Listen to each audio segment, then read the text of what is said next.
soxna Fatou ñu ngi lay nuyu di la ziar de jox sa wàccuwaay bi di rafetu taxawaay bi nga xam ni gis nañ liggéey bi nga koy def ci bisu xasida bi yaakaar naa nag yéen a ànd ak soxna yéen ak soxna Nogaye Thiam ñu laaj soxna Nogaye Thiam tam wax ci lu rafet ci journée xasida bi ñu la doon laaj yow ban yëg-yëg nga am ci journée xasida bi. asalaamaaleykum maa ngi leen di nuyu di leen ziar di nuyu waa Touba Kourek deg yëpp di leen ziar bu baax di jox ñëpp seen wàccuwaay di kontaan bu baax ci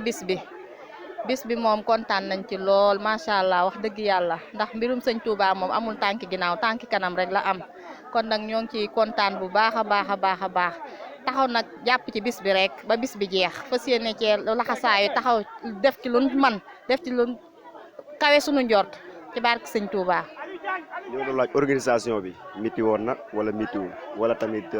maanaam jéeg ji ne ci dëkk bi xam ne yéen a leen jiite naqaru ñoo waxal ak xam nga jiite dafa xaw a miti. waa jéeg ji ci dëkk bi moom dañuy kontaan ci ñoom bu baax di leen jaajëfal ndaxte